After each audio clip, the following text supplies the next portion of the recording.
This is the Mobile Tech Podcast, brought to you by worldpodcasts.com. Now here's your host, Tech Girl, Miriam Joie. Hi, and welcome to the Mobile Tech Podcast. I'm your host, Miriam Joie, and today is Thursday, December 26, 2019. It is Boxing Day, technically, and my guest is no other than Jules Wang of Android Police. Hi, Jules. How are you? I'm glad to be spending this Boxing Day with you, Miriam. It's nice to be here. Yay! I'm super stoked to have you on. It's your first time solo on the show. You've been a guest many times in group shows, and I was like, you know who would be great to have on Boxing Day? Jules, and sure enough, you said yes, so thanks for that. Well, in addition to me boxing all the gifts that I actually have not received and returning them back to the store, I'm also ready to put on my boxing gloves and get ready for verbal discourse. Get ready for a fight or some sort of interaction with you. Is that the point? Are we going to fight about the best phones of 2019? Is that Perhaps, the idea? I don't know, but I wanted to misconstrue boxing in all of its meanings, and I so see. I like that. Fun. That was good. Get ready to joust. Yeah, sounds great. So in case you don't know, this show is going to be about the 5 best phones of 2019. I mean, we could go on. We could do 10, but that's a lot. And in the past, I've traditionally done 5. And so hopefully, Jules, you get your 5. I got my 5. Well, I'm still actually undecided on one of them, but hey. So for me, because of Android Police's remit, which is mostly US facing, I have not really looked so far outside of the US in terms of what's available. So for me, it's going to be pretty mainstream in terms of at least what the tech geek has been watching out for on my end. But I'm also very frumpy, very grinchy, bah humbug. So look forward to that. That's true. We know that, Jules. You're always a bit of a stickler, I guess, maybe when it comes to things. Skeptic. Thank you. That's a better word.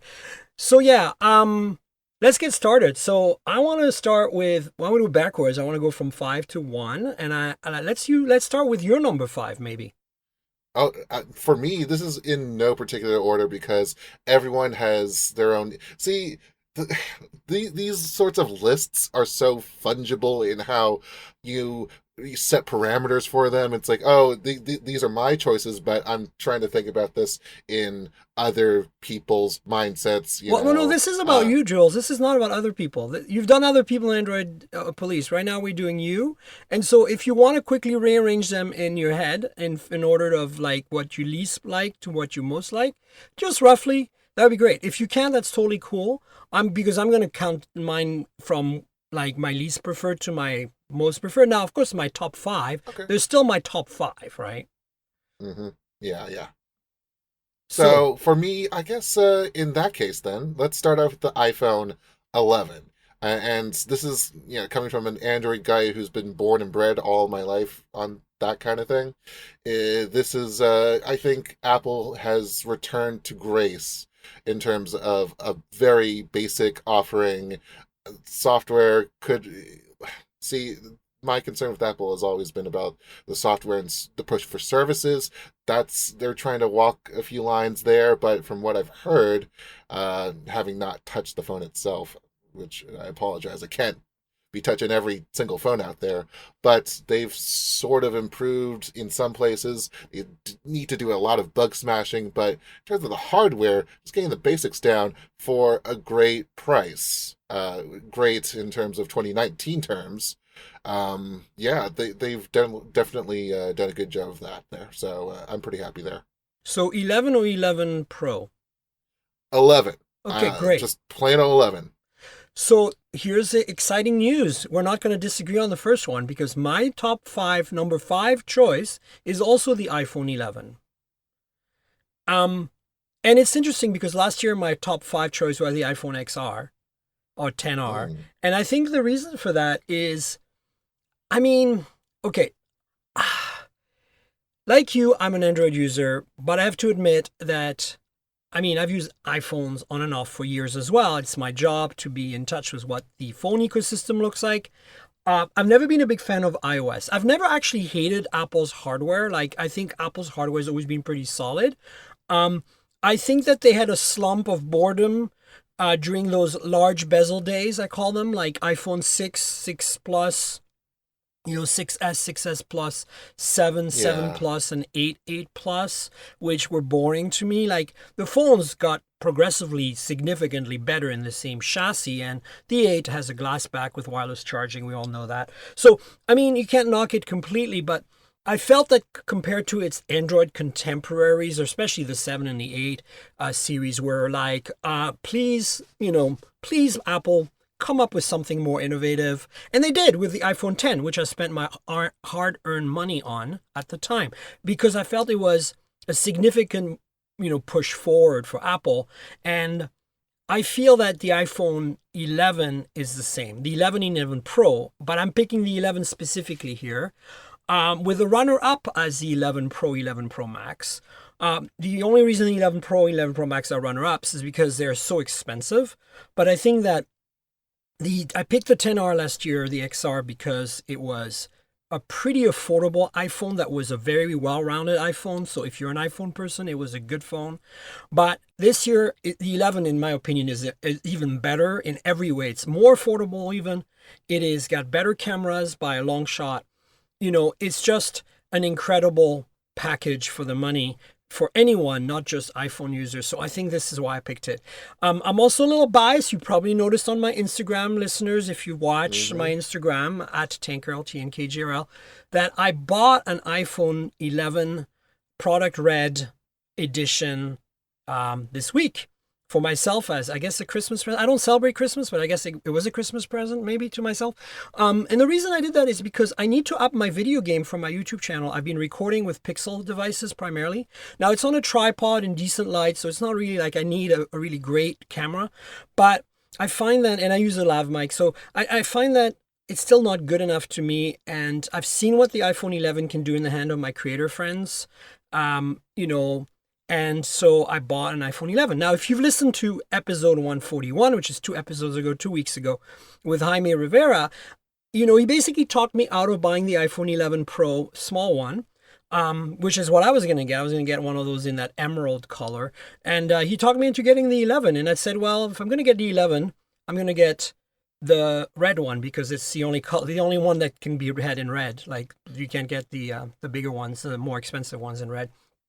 Also, Jaime advised I get the 128 gigabyte version because it's only $50 more, but I disagree with him, so I bought the 64 because if I'm going to spend money on an iPhone, it's literally just to record video. Every time I do a video, I just offload it from the device. I don't leave it on there.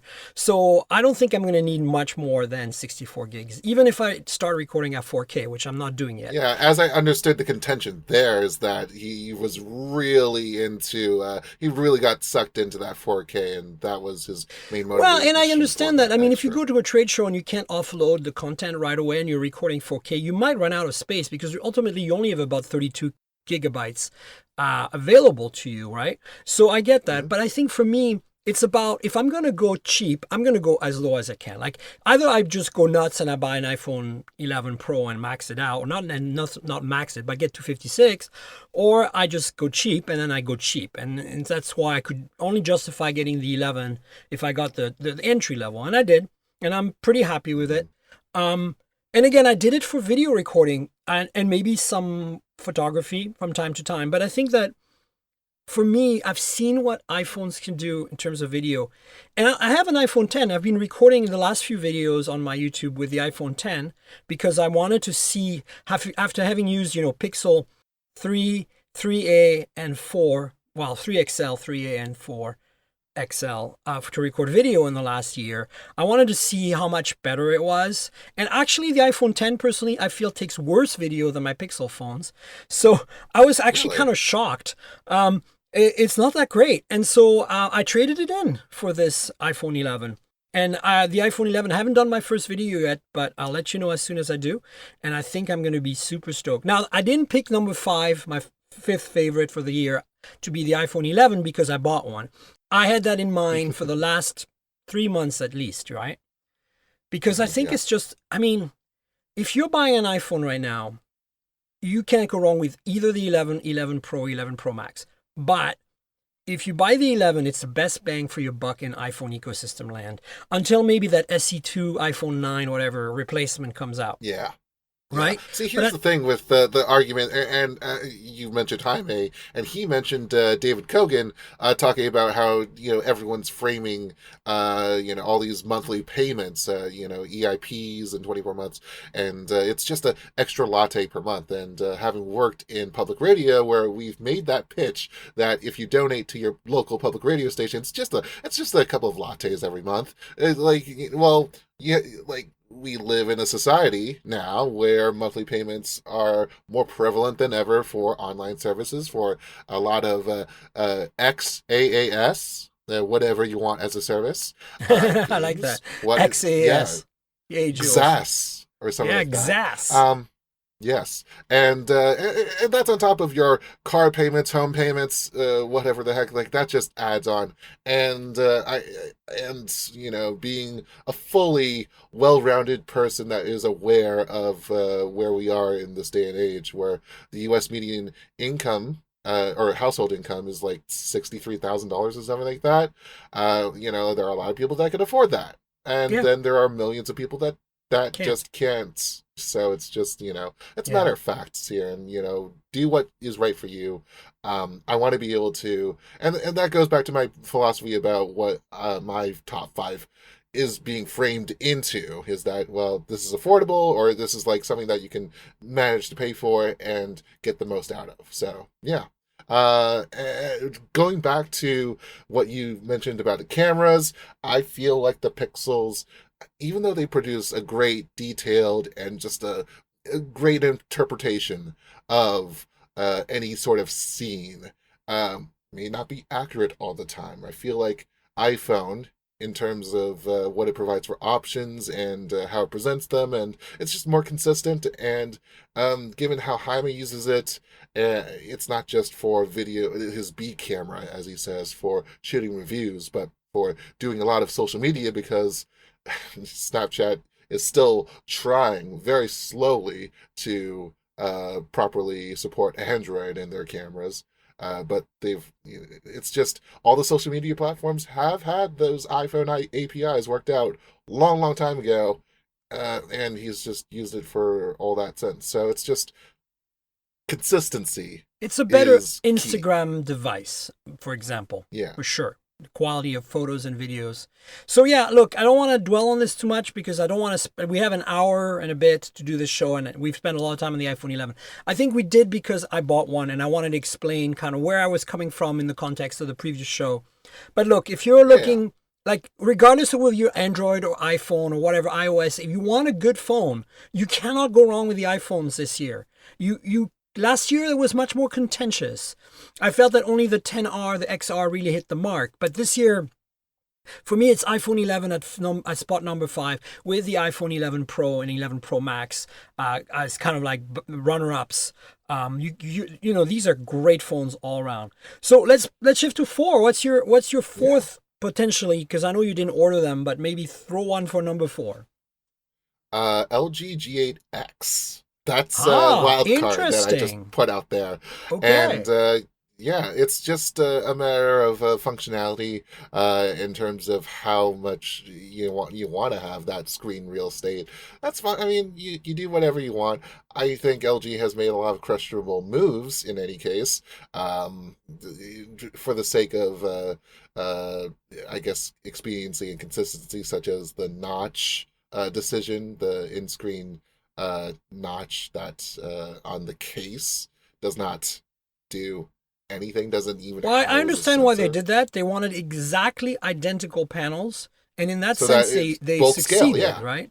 Yeah, economics. That's the basic. Well, not just economics, but like get the exact same panel calibration. It's hard to do once you add pixels, and more voltage is used by that panel because you get extra pixels, and it's not exactly the same. So you need to be exactly the same. Yeah, and all those timing issues and whatnot, and just exactly, having, you got it. Yeah. So that's understandable, but in terms of like you're getting everything else from an LG phone that you've come to expect. Now, a lot of people come to LG when it comes, because they don't, I guess their desires don't align with quad DACs, and well, the OLEDs have really improved since, so like there you go. That's a good saving grace for them. But yeah, that's just my number four right there. Cool. It's interesting That's a because low price. yeah, the price is really good. I just felt that the phone completely missed the mark in every other way. And I'm not talking about the phone by itself. I'm specifically talking about the phone in the case. For example, for me, it was too bulky. It affected battery life. The headphone jack was no longer accessible with many headphones because it was now recessed. And, you know, with a quad DAC, you obviously want that. So that means you need an adapter again. They have to carry around that magnetic charge adapter to use a USB-C. That's one more thing you can lose. You know, fingerprint magnet glass front. I don't know. To me, it was a miss. Even if all that was, the hardware could be improved, but the software was what really killed it for me. I just didn't feel that it was very easy to use as a multi-screen display device, as a multi-screen Android device. I think Android is not there yet. And I think we see that on the Galaxy Fold as well, even though, you know, I think the Samsung did a better job at optimizing for that extra real estate. But I think LG just totally missed the mark on the software on that one. That's just my opinion. LG software is like, you know, it's a tough call for LG because you talk about and their Android upgrade center that we keep bringing up. That's supposed to be dedicated to working on software updates and OS upgrades, and you know, but the phones end up getting upgraded at the same rate or even worse than before. Yeah, it's there's a bleakness to that I admit to. But I'm thinking just raw power. I mean, that's all I was looking at right it's there good in bang terms for the of buck. that There's no doubt it's exchange. good bang for the buck. It's the most screen you can get for the money, for sure. Usable screen. The other thing is, last year my number 4 was the LG V40. So, you know, I don't hate on LG. I feel that this year they really missed the boat a lot. And it's hard to tell because if you take them standalone without the case, the G8X versus the G8, there's a lot of things I liked about the G8 that the G8X loses, and there's a lot of things I like about the G8X that the G8 loses. It's like they're both compromised. I wish it had been one phone that had been no compromise and had the same price, and then you had the case as gravy, and then it would have been maybe a little bit of a better choice for me. Perhaps, But but my number 4 is a pair of phones which are identical, have different brands, however. so for this top five, this contains like 11 phones, right? No, it doesn't, because I have a No. winner and a runner-up, and sometimes in this case, the Xiaomi Mi 9T Pro and the Redmi K20 Pro are the same phone. Exactly. They just brands are different. Yeah, that's Because Xiaomi and Redmi are the same brand company, so you can buy them either or the as one or the other. So Xiaomi Mi 9T Pro and Redmi K20 Pro are roughly $350 phones with Snapdragon 855. 3 cameras in the back that don't suck. And all the bells and whistles of a flagship, including a headphone jack. And at that price point, the only thing you have to kind of look away and run away from is the software, which can be easily mitigated with a custom launcher and keyboard. Now, you're not going to get the updates necessarily, but I feel like for the bang for the buck, this thing just kind of wins the year in terms of, like, we talk about OnePlus for holding the kind of crown of affordable flagships, not even close to the pricing of Xiaomi and Redmi. It's kind of insane. And you know, and as an aside note, I want to give a nod to Oppo and Realme, which are two co-brands. And, you know, I also want to give a nod to Vivo over there, because BBK Group, which is also owns OnePlus, or is, I shouldn't say that, but OnePlus is kind of involved with BBK.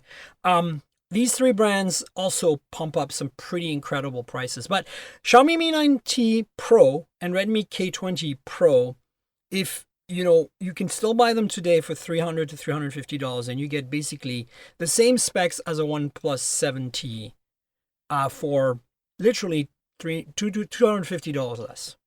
And it's incredible. And the camera doesn't suck. Even though the main lens doesn't have OIS, it's 48 megapixel Sony IMX 586, which is incredible. I just think overall you can't go wrong. Massive battery, 4,000 milliamp hour. Just a great phone all around. If you want to spend a little less money and downgrade to a Snapdragon 730, you can do that. There is a K20 non-Pro and Mi 9T non-Pro from the same companies for about $50 to $75 less. And you just get a Snapdragon 730 instead of 855, and you save even more money, but you don't compromise on anything else. It's exactly the same chassis, the same ports, the same features otherwise. So I'll say this. The great lament of the U.S. unlocked market is not having the engine that can sustain that mid-range value market. You have had multiple OEMs, a lot of them under the same umbrella, and some of them state-funded, which is okay. I mean, as long as we get the end results and we get them in the right direction with no overhanging concerns about privacy or that kind of thing. But, when you talk about players like Huawei, Oppo, Vivo, that, you're talking about them addressing markets, not just in China, but most of Europe, Eastern and Western, as well as South Asia, including India. That's 4 billion people right there. yeah. And you're talking with a lot of people that live by that, that mid to low end, kind of the most that you can get for that value. So, I mean, it's there, but it's not I mean, all I'm here, saying, yeah. all I'm saying is this: yes, you're not going to get 600 megahertz on T-Mobile on these phones, right? You're not going to get the bands you want to be universal in the US, but these are unlocked phones that will work fine in the US on AT&T and T-Mobile. Fine, not perfectly because you're not getting some of the bands. And the software might not get updated as much as you want, but you can easily skin them and customize them. And here's the kicker. These are phones that cost about the same or less as a Pixel 3a. And they have a Snapdragon 855 and an ultra-wide telephoto and 48 megapixel Sony IMX586 in the back and a 4,000 milliamp hour battery. Like, you'd be crazy as an Android fan person to not buy one of these, in my opinion. Yeah. If you're price sensitive and you're a little adventurous, this is a way better deal than a Pixel 3a, even though the Pixel 3a is a great deal in a completely different way. And we'll get to that. Definitely. So, what's your number 3?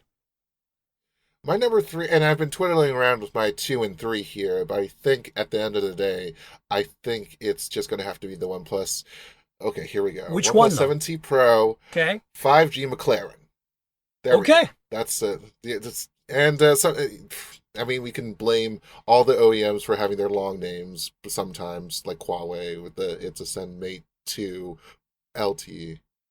It reminds me of like the Sprint Evo 4G My 4G, Touch, LTE, whatever Touch, it was. Yeah. Jesus. Yeah. We're talking My about, Touch especially was just. Well, My Touch was a T-Mobile brand, so. You didn't need that. Yeah. So anyway, so that's a good choice because you'll see. We will get to that phone at some point in my list. Why? I'm curious as to why you picked this $900 phone that's T-Mobile exclusive in the US and not available unless you import it, and doesn't work on 5G if you import the 5G version on any US network. Because there's the 7T, which is, I think, a ridiculously awesome phone. Oh yeah, definitely. But I think with this particular model is that if you are a first adopter of 5G, and you've talked about this on your show, where it is my daily driver, right? So you've been able to use T-Mobile in places where you haven't been able to because of LTE and not the reach. They didn't have the reach before, but with that low band signal, it's just permeates everywhere through mountains and whatnot. You've been able to get for $900, it's a lot more phone than most, and if you want 5G, it's the cheapest phone in the US right now. It's got the latest modem, as pointed out by, I think, David. I've been producing too much of the AP podcast, so he's been talking about this a little bit too. But it's, even though it's an A55, I mean, that's going to run you a good few years still. Let's not get it's 855 plus, in fact. 855 plus, but again, X55 modem. That latest that's a big deal. latest antennas right there. So you're able to take advantage of that and keep on doing that for the longest time. And that comes with all the usual OnePlus goodies that you're used to in terms of software. Camera, mid range. It's better than the 7 Pro. This is what I've noticed is that if I had to rate them in terms of camera performance this year's OnePlus, the 7T is at the bottom, the 7 Pro is just above it, and then the 7T Pro is even better than the 7 Pro. There's some software optimizations and improvements, and also I think they're using a slightly different sensor on the ultra wide because they have autofocus and it lets you do micro shots now. Which the 7 Pro did. Completely different part. Yeah. Okay. I mean, I'm not sure if it's a completely different part or they've like tweaked the software to support macro, but all I know is that you can't do macro on the 7 Pro, you can do on the 7T Pro, and I believe it's done through the ultra wide. Well, I mean, in any case, that's just my first adopter's pick for number 3. Yeah, no, I think it's good. My number 3 this year is a phone that I feel very torn by and very conflicted with, and that I have slight Stockholm syndrome about. If Jules, you've been listening to the show, you know what I'm talking about. If you listeners have been listening for a while, you know what I'm talking about. It's the Pixel 4 and Pixel 4 XL. Because what a miss it's been this year. You know, I watched Marques Brownlee, MKBHD's roundup video of his favorite phones this year, and I cannot disagree with this pick for worst. He had worst phone of the year for Pixel 4 as well as, had it as one of his top choices for other categories. I think it wasn't the worst phone. It was the biggest miss of the year. And like basically the gap between expectation and what they delivered. And I have to say that this year, like last year, my Pixel was number 2 choice and it's gone down to number 3 because it's such a miss in so many ways. I had to switch from it being my daily driver to that OnePlus 7T Pro 5G McLaren. Because I'm a T-Mobile customer. And so I'm upset. I'm kind of upset about how Google messed this up. And not so much the hardware. I mean, my biggest gripe about the hardware is the lack of ultra-wide. The battery life on the 4XL is manageable. The 4 has terrible battery life. I would never recommend the 4 to anyone, and I wouldn't buy it myself. So, but the 4XL, for some people, the 4 will be fine. But for 4XL, for me, if it had an ultra-wide, I kind of live with the camera. With the hardware. It's the software decisions, like the fact that they couldn't get these APIs to work seamlessly between the fingerprint reader and the Face ID. That's completely messed up my world. And it seems like a small thing until you realize that it's like just unusable as your daily driver because of it. Like that's the thing that's top. I didn't expect that at all to slow me down, and it completely blew me away. Let's admit it. This is a case of gimmicks over basics. And you have to have the software to work before, even if the hardware works in theory, great. You have to have all the links up. People always talk about developing SDKs and getting the outreach out there. No, it's rare that these things go as wide as people think they do. But even for Google, even for a big name as that. But unfortunately, I feel like there was just a lot of overthinking and under execution going on there, which I can't recommend at all in terms of my options. It's like they gave up on the software or service offerings that were actually great, like free backups to Google Photos in favor of other. Generally speaking, there are so many boneheaded decisions that were made around the Pixel 4 by Google that it feels that they're so out of tune with reality to me. It's kind of like they live in their own parallel Silicon Valley universe. And I'm sick and tired of that behavior because even though I live in Silicon Valley most of the time, I cannot fathom how a company that is so forward-thinking in so many other ways cannot be in tune with what even Apple is doing. Like usually it's Apple that we call out and go like, Apple beats their own drum and does their own thing and we follow because we're Apple users, right? I mean, I'm a Mac user. I love my Macs. I get it. Sometimes I don't get what I want. Like the last batch of MacBook Pros, terrible. The new ones, awesome, right? We finally rectified that. But the fact that Apple has delivered this year continuously devices and products that fix problems that their customers pointed out, and Google, we've been telling them for years now, 2 years in a row, we've been telling them, your Pixel flagship is a miss. Your hardware is a miss. Fix it next year. And they go worse this year? Like, F you, Google. Listen. Mountain View is stuck in a trough. That's all I'm saying. I don't know what's going on. But it's annoying me. And I don't want to get into a big rant because I've ranted about this so much on the show. What I want to talk about is my runner-ups for number 3 because that was a tough decision, that number 3 spot. I put the Pixel in there because I'm still at heart a Pixel Nexus person. The honorable mentions are the Pixel 3a and 3a XL because, I mean, I feel like if user experience and imaging matters to you more than anything else, and you want to be able to mash that camera button and get good results every time, and you don't care too much about video, like the Pixel 3a, you shouldn't spend money on a 4. Just buy a Pixel 3a and you've got a better overall experience than the Pixel 4 because the fingerprint reader works, because you have a headphone jack, etc., etc., and the price is much more affordable, especially on the sales that are going on. Like the Pixel 3a, I have the small one. Google sent me a review unit, and honestly, as much as I'm bitching about the 4 right now and I want to strangle Google about the 4, I want to say hallelujah about the 3a because, I mean, it's getting old now and I really am looking forward to see what they do with the 4a. But if you're the complete opposite of the buyer who would buy the Xiaomi Mi 9T Pro and Redmi K20 Pro that were my number 4, if you're the completely opposite buyer, you don't care about the hardware, you just want the best software and the best updates and the best camera, like that you don't have to tweak anything, go out right now and buy yourself a Pixel 3a or 3a XL and be done for 2 years. Seriously, it's that good. Can we just record the last minute or so of what you said and then just paste it into my section where I mentioned the Pixel 3a because that's exactly my sentiments. I mean, it's crazy, God. Right? So I had another runner-up, and I know you're going to say, yeah, it's like turning into more than 5 phones, and you were right. But no, it's not turning into 15 phones, so, okay.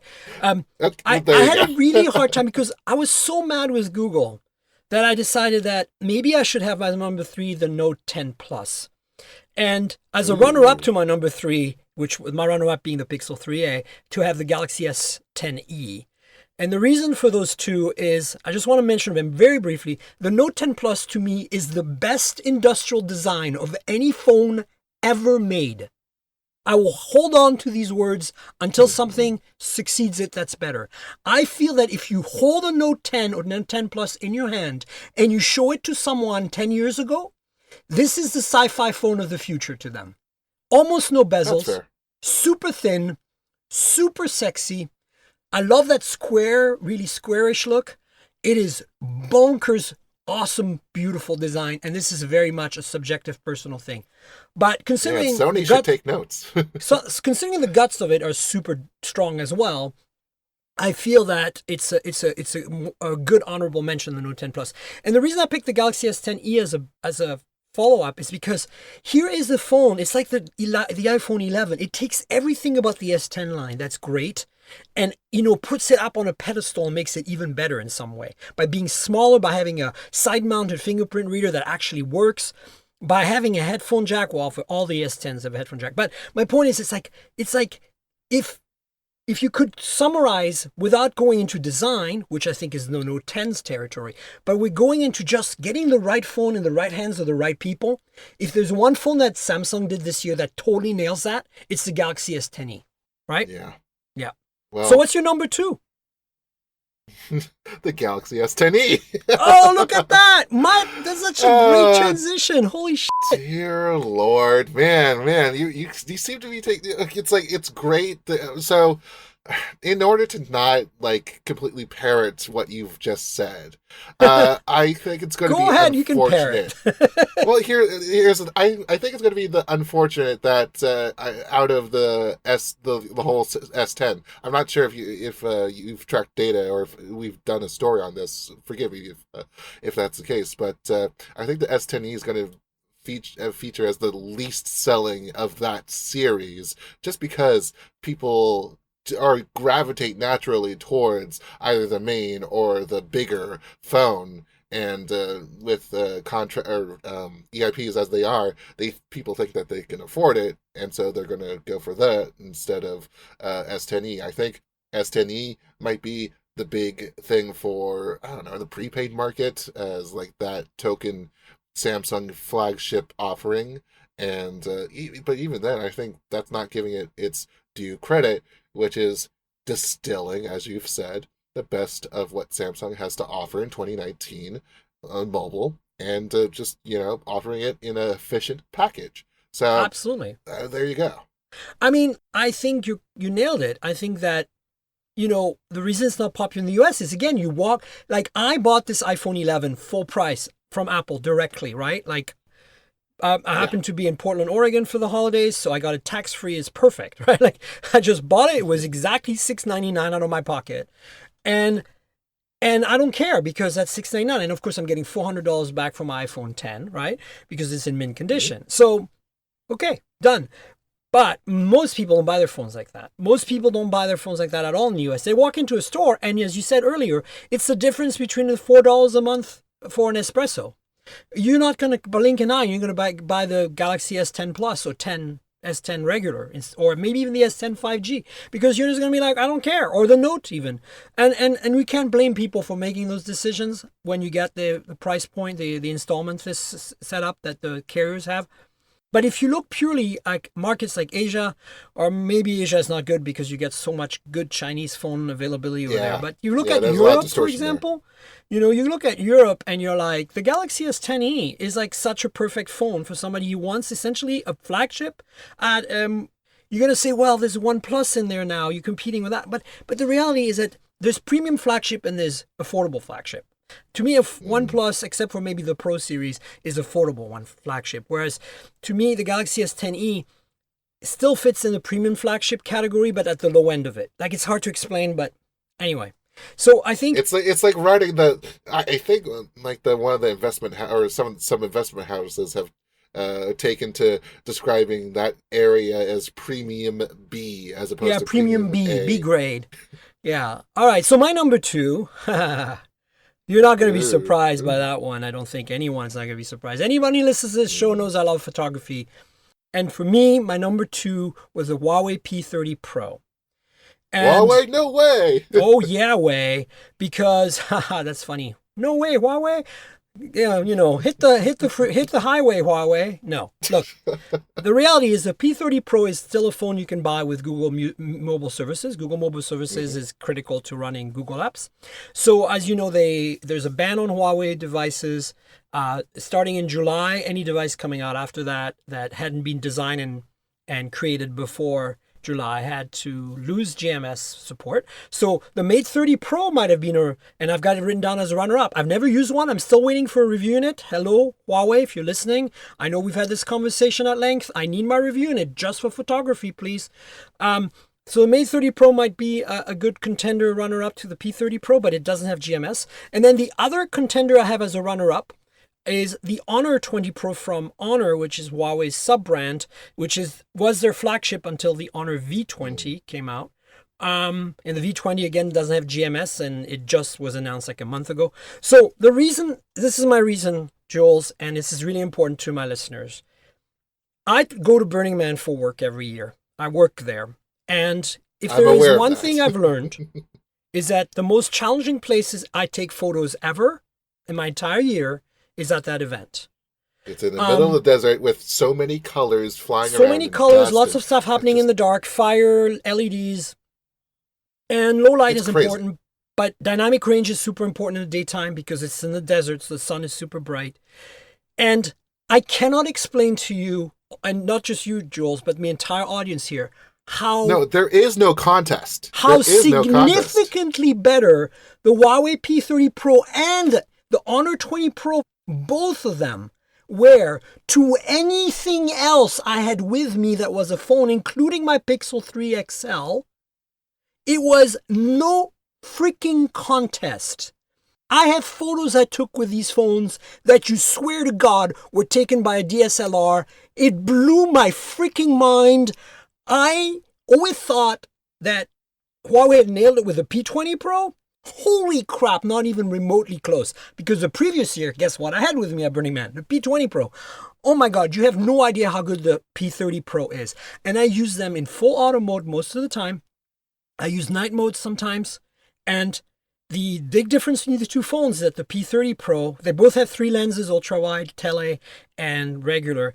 The big difference is that the P30 Pro has that 40 megapixel RYYB with 2 yellow pixel sensor, that super low light sensor, and that the Honor 20 Pro has a 48 megapixel IMX586.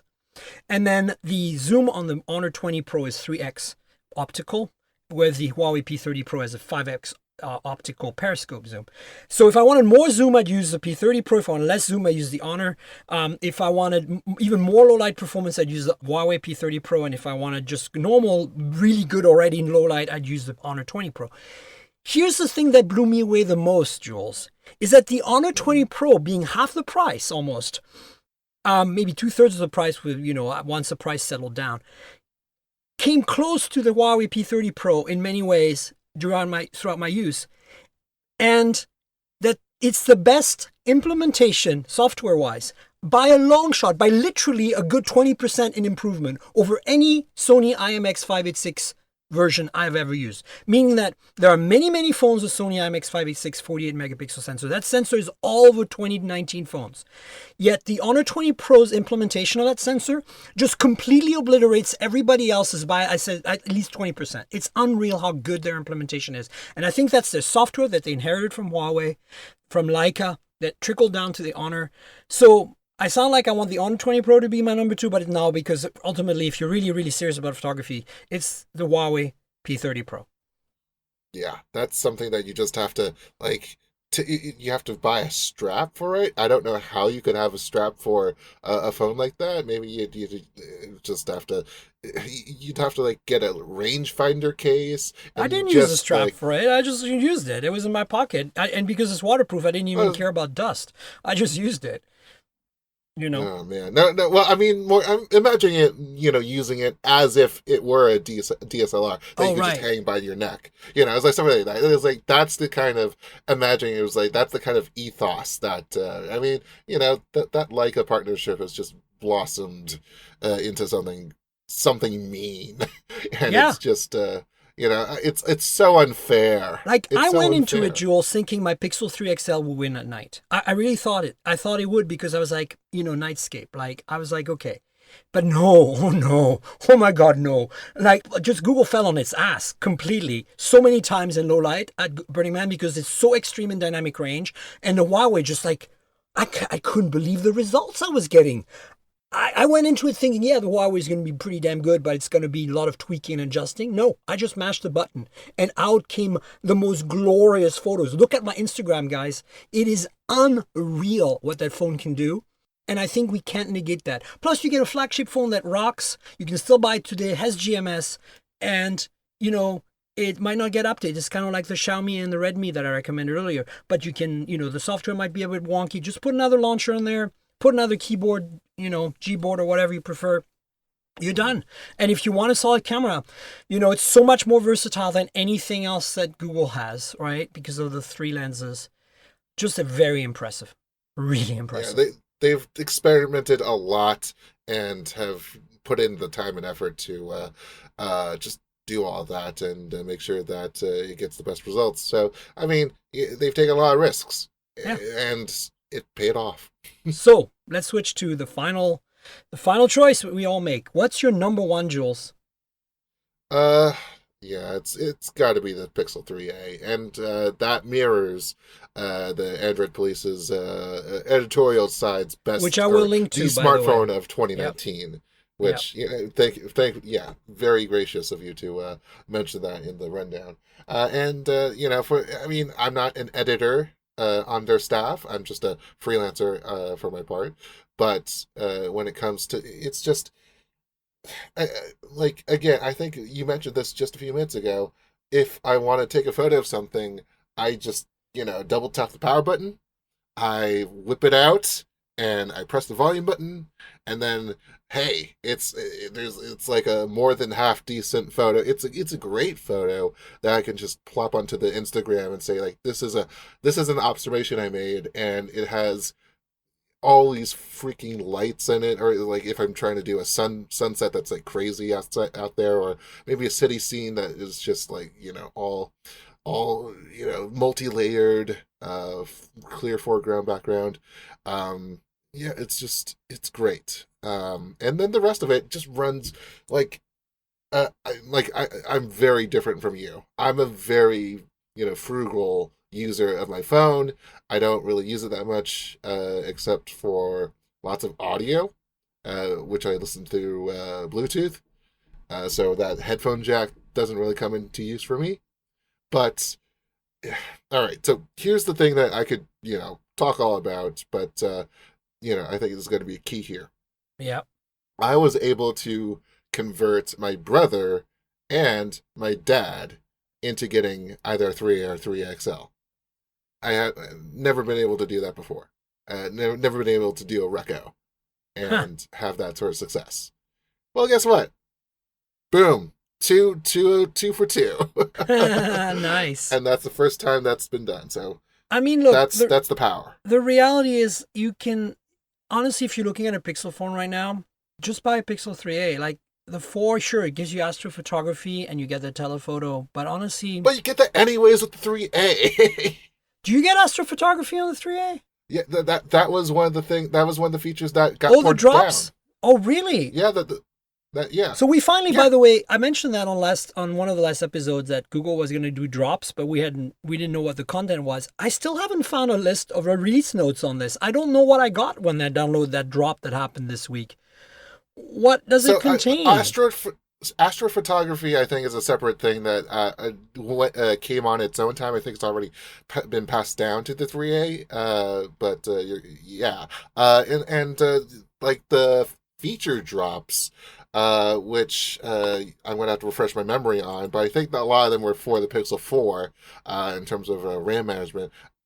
It's a hearsay and rumor, and some other things. Like I can't sometimes, like we talk a lot in the Slack chat room at AP, so a lot of things get conflated in my head when it comes to sorting out these talks. But I think some of the RAM management improvements might get passed down. It was originally just for the Pixel 4, at least for this first feature drop. I'm thinking that it might get passed down into the Pixel 3 and 3A as well. I mean, it was just an assortment of features that were mostly either Pixel 4 or Pixel 4 and Pixel 3 only. I think there was one that was like Pixel 2. There was like Duo, a lot of Duo stuff, background blur, and something else. There's another service that isn't integral to the phone itself, but yeah, that's I think that's a chance for Google to kind of be able to say that we are still software focused, and here's all the stuff that we've been working on. It does a much better job than the Pixel update bulletin, which, I mean, if you've paid attention to that, who has paid attention to that? It's so dry. Yeah. Man. So yeah, that's a +1 on that, I guess. I mean, if they can't improve the Pixel 4, they might as well at least improve how they treat their phones. So there we go. Yeah. But I've been all over the place on this one. I'm sorry. No, I feel like I think you can't go wrong with number 1 being 3A this year. I think that's a very valid choice. My number 1, however, is one we've discussed about quite a bit. And it's the OnePlus 7T, non-Pro, just the 7T. And I'll tell you why I picked the 7T as my number 1 phone of 2019. Because it exemplifies all the right things. It's just, don't get me wrong. I reviewed the 7 Pro and I reviewed the 7T for Geekspin, for Elena's publication. You can read my reviews there. I'll link them in the show notes. I currently have a 7T Pro 5G as my daily driver, at least until T-Mobile wants it back, because apparently they really want it back. And I'm really stretching my loan right now. So if you're listening, T-Mobile, I really appreciate it. Des, she'll return it in due time. Just I'm don't worry about it. hoping to keep it at least until the end of CS. So 70 Pro 5G McLaren. All these are so my runner-ups are the 7 Pro and the 70 Pro 5G.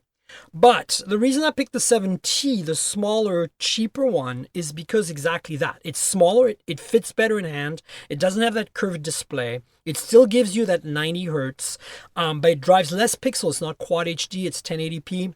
So you get slightly better performance and battery life. It's got the 855 plus. It's got the triple camera systems. Now it's slightly lesser camera system than the 7 Pro and 7T Pro. A lot of people think all three phones have the same cameras. You'd be completely mistaken with that. The main camera on each phone is the same. Sony IMX586, the same sensor that's in the Honor 20 Pro that I sang praises of earlier for my number 2. But it is the same. That one's the same in all three. OIS, same f-stop, same everything. Now, the big difference between the camera systems on the 7T and the Pro models, both Pro models, is the telephoto is like no OIS on the 7T, and that kills it. When you try to do low light photography on the 7T with the zoom lens, it switches to the main lens because it can't like save itself. Like even in daytime, if you go like to hybrid zoom, like 3 times or 5 times hybrid zoom, right, where it does optical 2 times plus, some digital enhancement, you can see it's wiggling all over the place because it has no OIS. So they cut costs by removing the OIS on the tele, and that is my biggest, saddest, most annoying part of the 7T. But here's the kicker. The ultra-wide is decent. I mean, it's not the best ultra-wide on all three phones, but it's usable. And then the 7 Pro is basically the same without the macro feature. And of course, the tele is better on the Pro series, the 2 Pro, the 70 and 70, the 7 Pro and the 70 Pro, because they have they actually have a 3 times optical zoom, but they're doing it by cheating. They use a 2 times optical with a crop. So they use a larger sensor, they crop down to 8 megapixel. And so they have OIS on that, and so the pros are the ones you want if you want to just improve the camera a little bit. But I feel that for the bang for the buck, if you look at the money, the 7T is just the best all-around package. It doesn't have 5G, so you don't have to worry about being an early adopter and not having all the bands and radios you need. It has a small display. It feels small in hand. It doesn't have the curved display. Less pixels to drive. Still has a 90 hertz. Still an 855 plus. Lots of RAM. Lots of storage. See, here's the thing. I can't imagine paying just $529 for a phone, or a 128 gigabyte phone. I believe is that you can correct? buy it, and you can buy this 256 gig version on the gray market. It's the same phone with more storage. It's not available officially in the US, but still, you knock yourself 128 out. gigs of that caliber.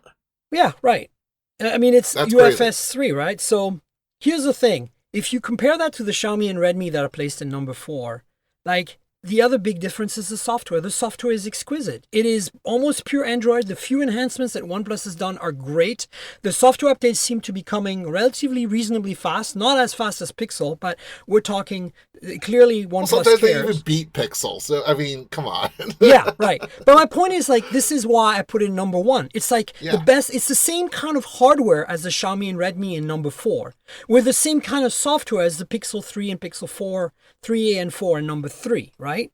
And then imaging wise, it doesn't hold a candle to number 2, which is Huawei, but it is definitely usable. It's not the 70 Pro and 7 Pro are the first OnePlus phones that I feel are competitive in terms of imaging in this landscape, right? And there's a lot of software improvements that have been made to the 7 Pro since it launched, and the 70 Pro inherited those. So I feel like if you are in the US, like if you like, this is a very US centric view, this OnePlus 7T being number 1.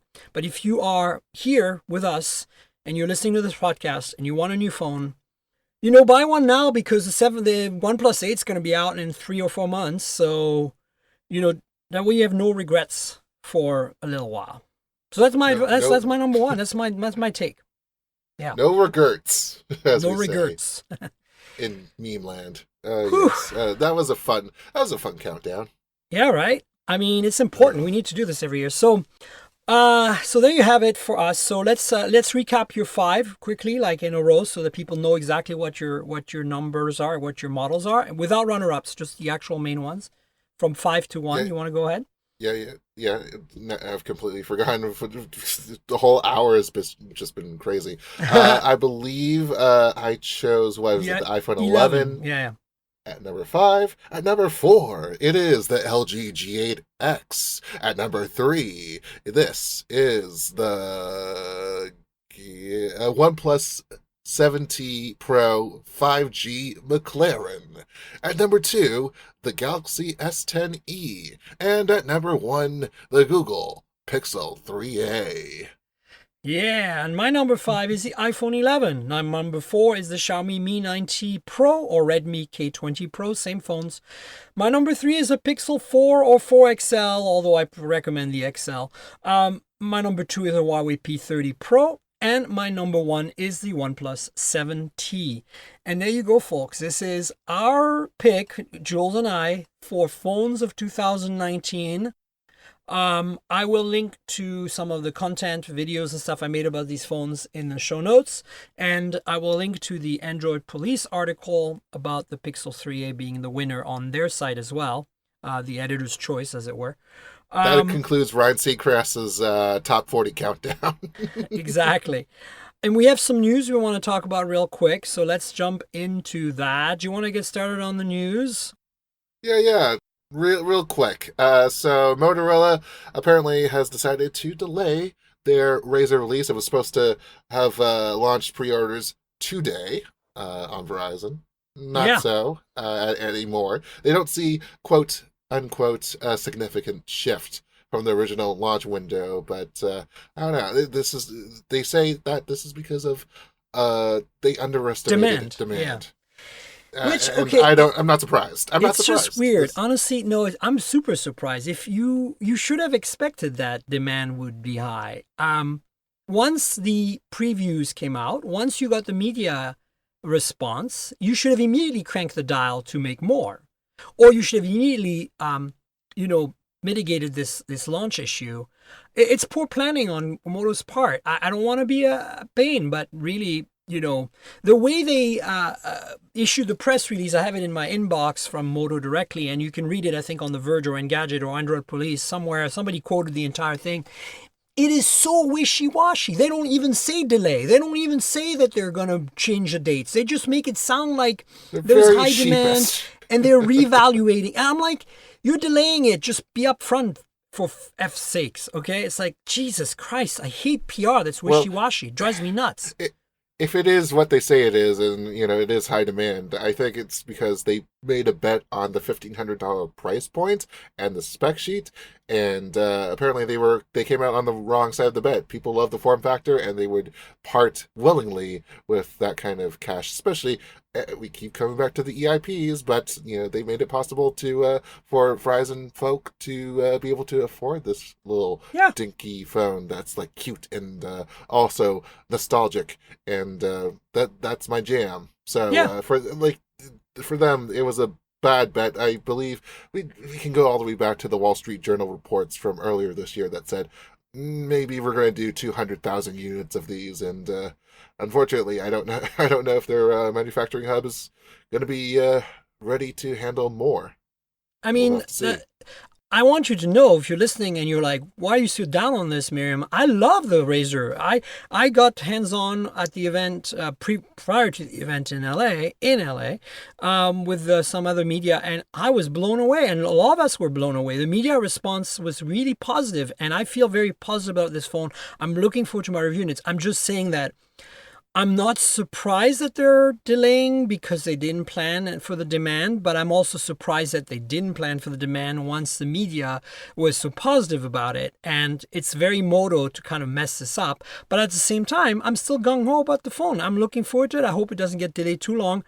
And I don't think this is a manufacturing kind of issue, like maybe the quantity of manufacturing, but I don't think this is some sort of weird hardware issue they discovered at the last minute or anything like that. I think this is just purely what they're saying. Like they're suddenly having to make a lot more than they planned, and they're trying to find a way to do that.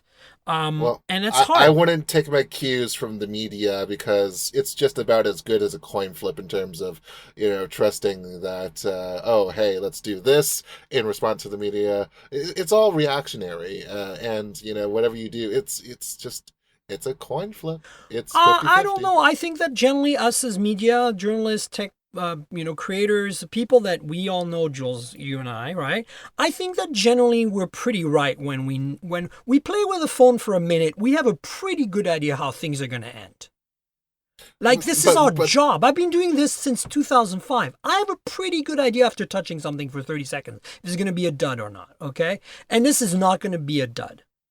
Well, it depends. I mean, it's also, we also have this bubble that, because we work with all these people, it's just, we have to, sometimes I feel like we have to ground ourselves and take stock sometimes. I mean, I'm not talking about the success of the product in the end in terms of making money. That's not what I'm talking about. I'm talking about in its own right as a device. How good is it? Do you recommend it? My first impressions are very strongly yes.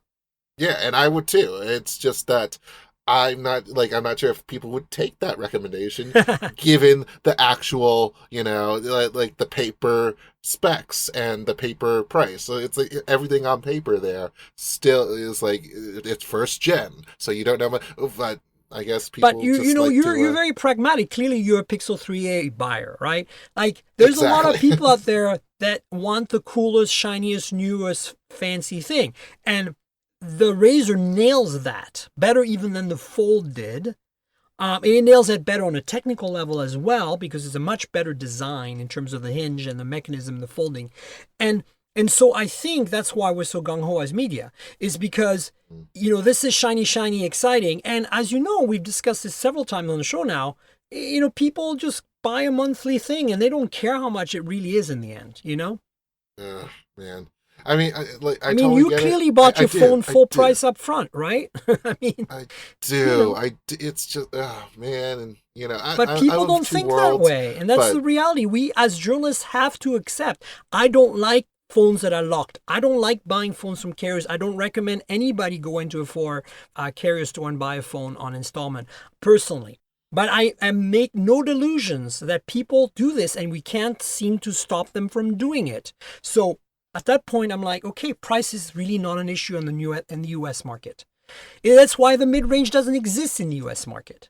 You have the super low end for a prepaid market, and then you've got the flagships. And most of them are the freemium flagships, not even the affordable flagships. I don't think the OnePlus 7T was a successful phone for T-Mobile. But I bet you the 7 Pro was, because it felt more premium, and the monthly payment didn't matter. Yeah, that's See? fair. Yeah.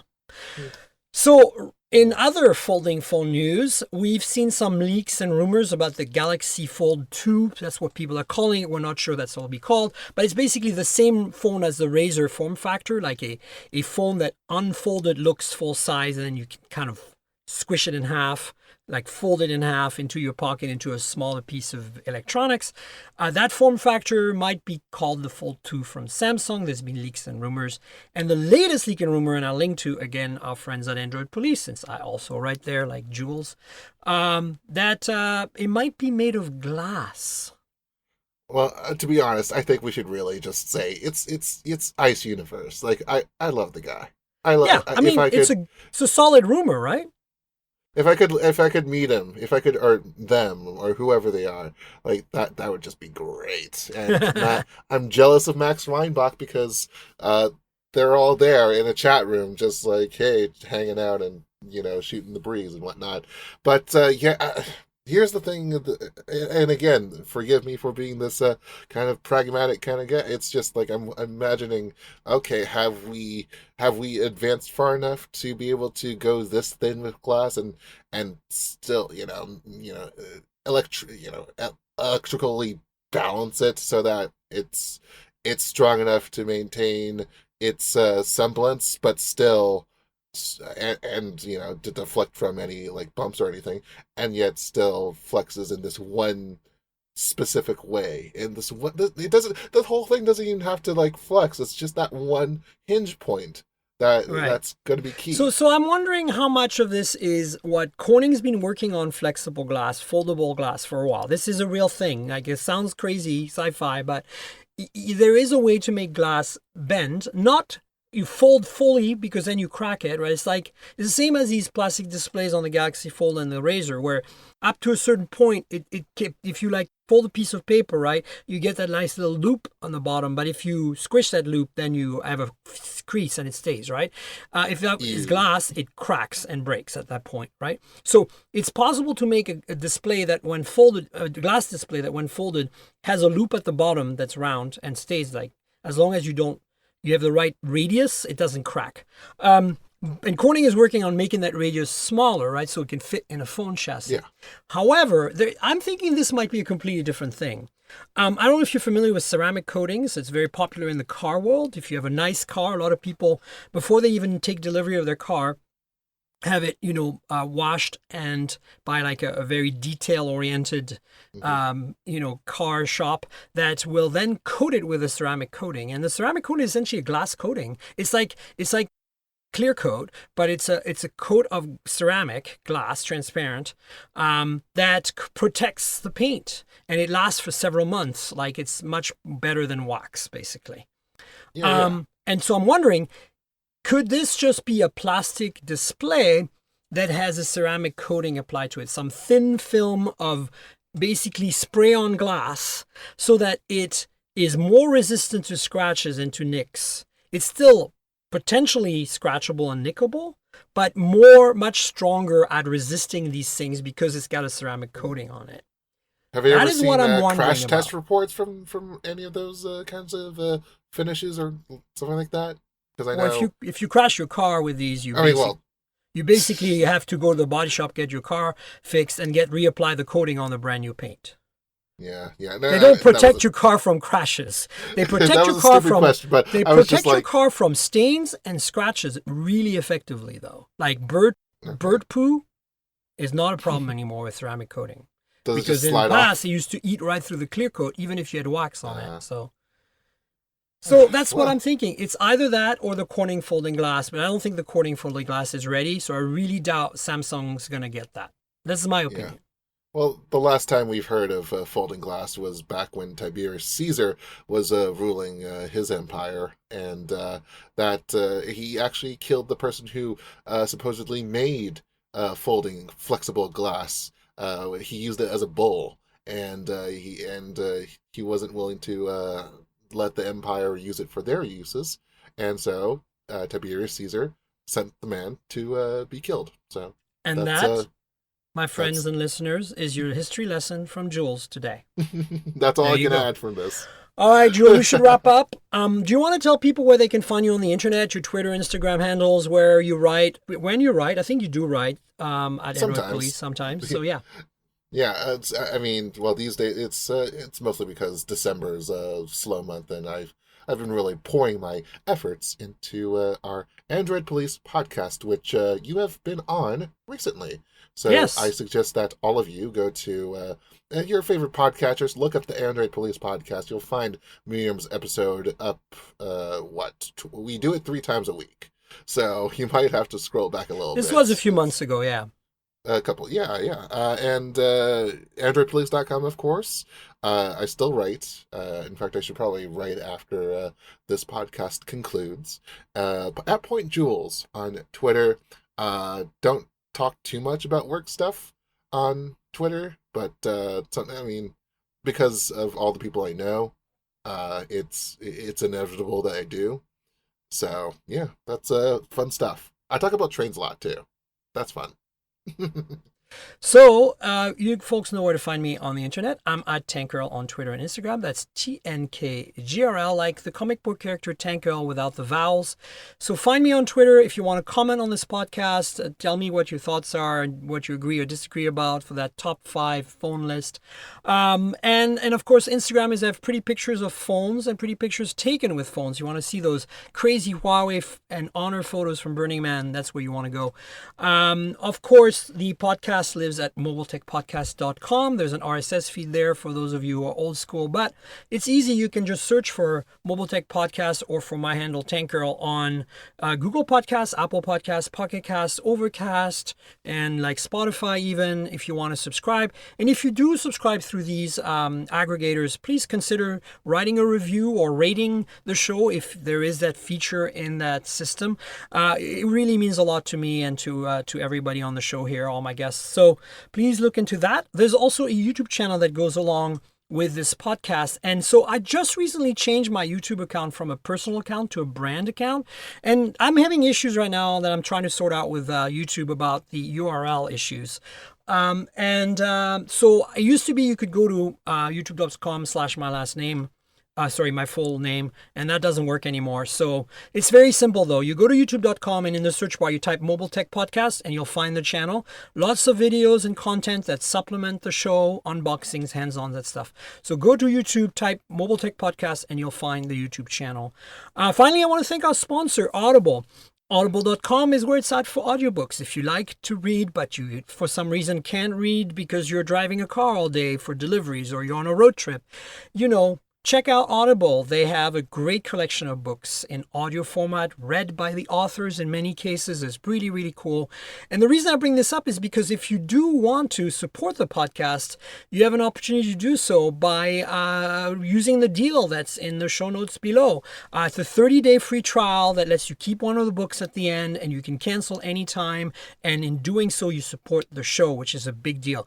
So please consider it. The URL is audibletrial.com/mobiletech. That's audibletrial.com/mobiletech. So it's in the show notes as well. If you want to support the podcast and you're not already an Audible customer, check it out. Great platform, great books, great experience. Please support us and consider that.